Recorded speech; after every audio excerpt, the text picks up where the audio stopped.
आइए सुनते हैं आज की कहानी नदी में जादुई औरत। अमर और समर दो सगे भाई थे। दोनों में बहुत अंतर था। जहां अमर बहुत गोरा चिट्टा और चालाक था, वहीं समर एकदम काला कलूटा और बहुत भोला भाला था। उसके कालेपन को लेकर अमर उसका हमेशा मजाक उड़ाता रहता था। जब अमर की शादी हुई तो उसकी बीवी भी ऐसी ही मिली जिसने उसका घमंड दो गुना कर दिया था।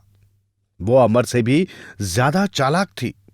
उसने अमर के कान भर भर के समर की जायदाद भी अपने नाम करवा ली।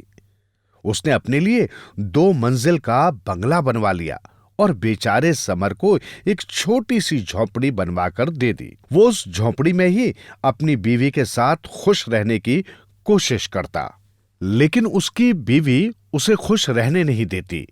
हमेशा उसे ताना मार मार कर अंदर से तोड़ती रहती।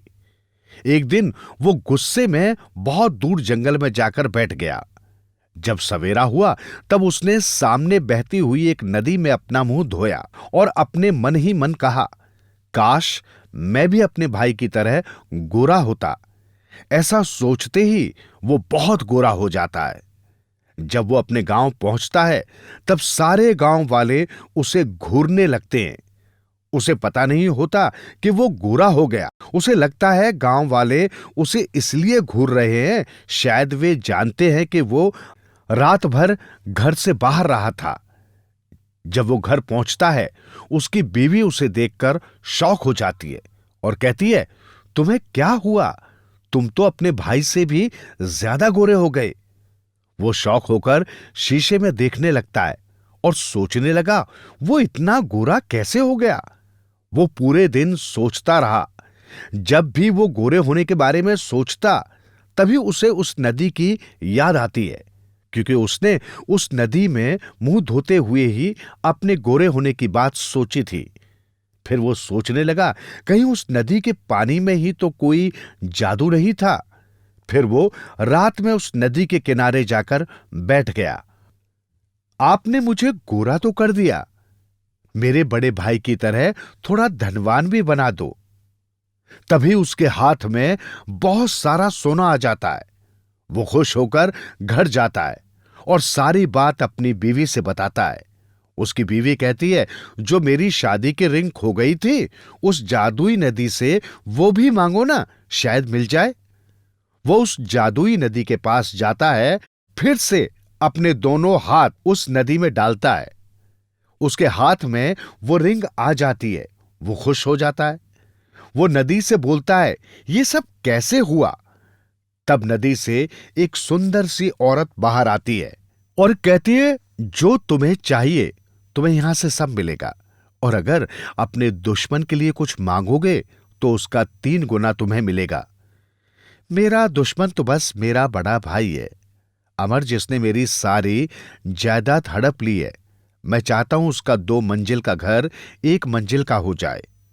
उसका 2 मंजिल का घर 1 मंजिल का रह जाता है और समर का 6 मंजिल का घर हो जाता है।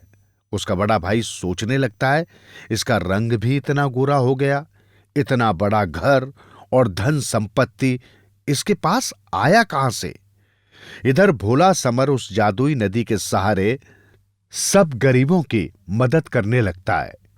अब किसी को भी किसी चीज की जरूरत पड़ती है तो समर रात को उस जादुई नदी के पास जाता और उस इंसान की मदद करता।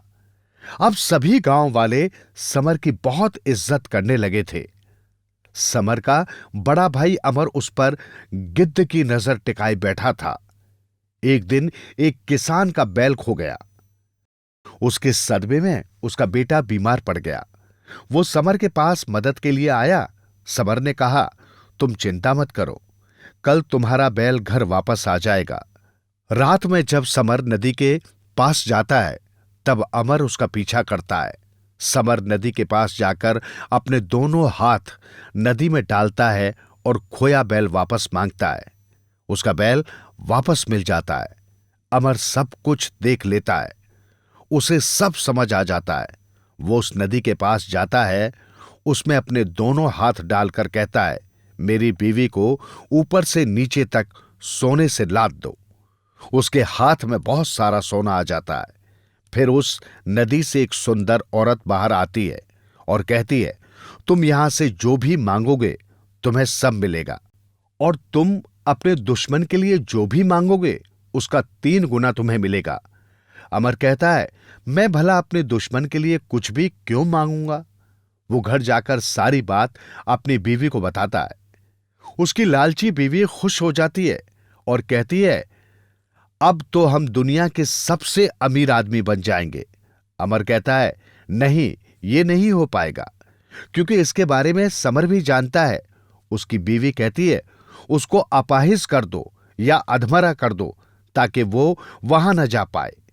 अगले दिन अमर उस नदी के पास जाता है और नदी में दोनों हाथ डालकर बहुत सारे पैसे और गहने मांगता है। उसे सब मिल जाता है। फिर अमर नदी में हाथ डालकर कहता है, मेरा भाई भी इस नदी के बारे में जानता है, उसे अपाहिज कर दो। फिर कहता है, नहीं नहीं, अपाहिज इंसान तो किसी भी तरह आ जाएगा, उसे अधमरा कर दो। फिर उस नदी से वो सुंदर औरत निकलती है और कहती है, मैंने तुमसे कहा था, तुम जो भी अपने दुश्मन के लिए मांगोगे उसका 3 गुना तुम्हें मिलेगा। अब तुमने उसे अधमरा करने को कहा है तो तुम्हें मरना पड़ेगा। अमर मर जाता है। वो लालच में भूल जाता है कि नदी की सुंदर औरत ने उससे क्या कहा था।